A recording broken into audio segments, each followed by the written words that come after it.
Hey everyone, welcome to Murder with Friends, the show where two friends get together and discuss some of the darker sides of history. I'm your host, Grace Baldridge, and with me today is one of my best friends to kick off this first episode. My friend Jack Ruley is joining me in the Murder with Friends studio. Hey everybody, how are Jack, welcome. I'm super stoked. This is gonna be fun. I love talking about murder with you. I know, and I guess you probably weren't that surprised when I approached you to do this because we do naturally talk a lot about murder off camera.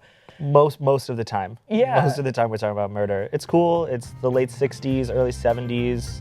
It's an interesting time.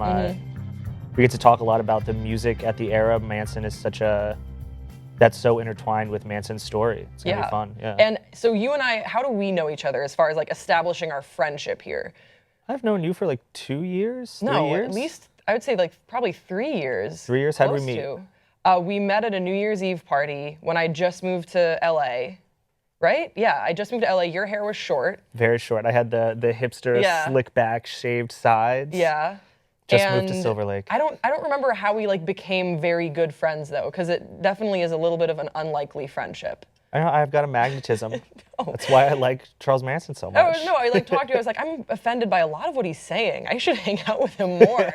That's probably how most of my friendships go, is want to hear what else that dude is saying. Yeah, this is extremely bizarre. But you, so you own and manage a recording studio here in Los Angeles. Yeah, we've got a recording studio in LA, super fun, great environment. We're expanding to a 2-studio location probably at the end of the year. It's nice, we work with a lot of bands that we enjoy. You've worked with me. I've worked with you, we've done your EP, which I'm sure they're gonna plug at the end of this, let's hope so. Yep.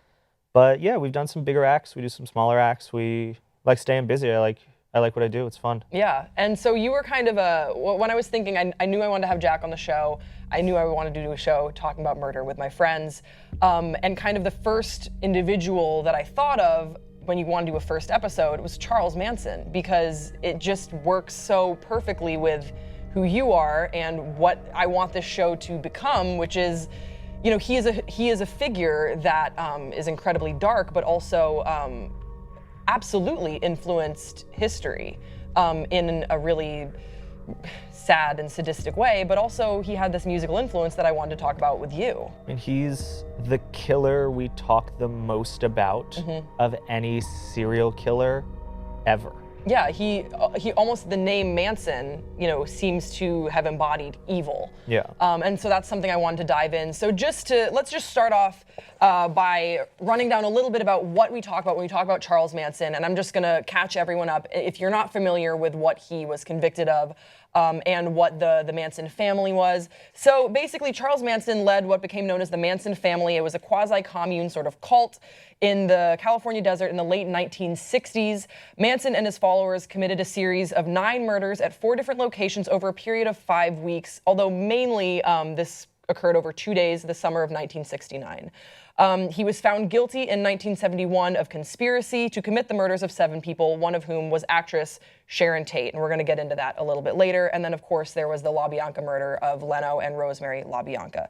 Manson himself, though, which is, I think, kind of an interesting tidbit to this whole story, actually only convicted of 2 murders, which was Gary Hinman and Shorty Shea. So his followers really did carry out the brunt of what we talk about when we talk about the Manson murders. So yeah, that just catches up everyone about who he was. And let's talk a little bit about his childhood, because you can't talk about a murderer without going back to his origins. And you and I have talked a little bit about this was a guy that came from a really unfortunate background. It was pretty much guaranteed for him to end up being some kind of psychopath. Yeah. Like, born no-name Maddox to a 16-year-old prostitute.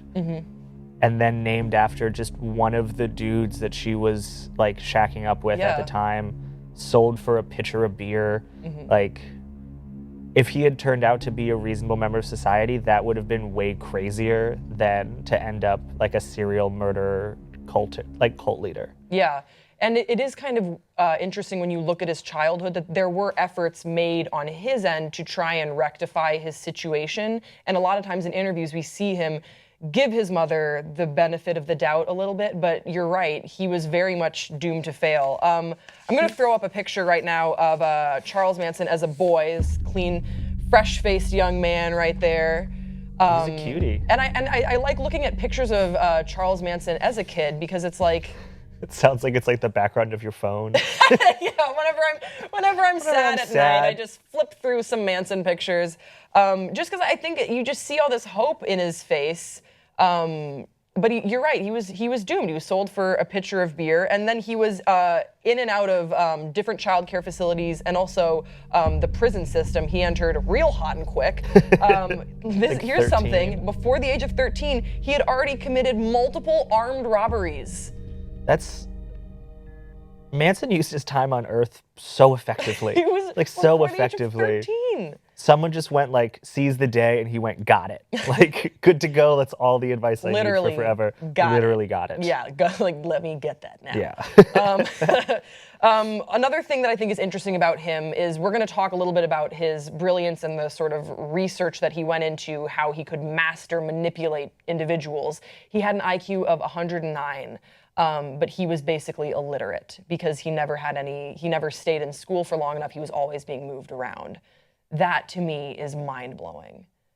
I mean, we're looking at a different education system. We're looking at a different lifestyle. Literacy rates were still high, but it was completely unnecessary for him compared to what like you need to do now. If you're not in the education system and you're a young man, it's your body. Right. Like you can work, you can put tiles on a roof, done.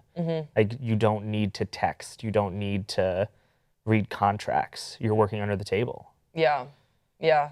So that kind of sums up his childhood, sort of a doomed to fail sort of thing. And we're going to take a quick break right now. But when we come back, we're going to be talking about Charles Manson's musical career and the girls that he lured to join his cult. So stick around. We'll see you in a bit.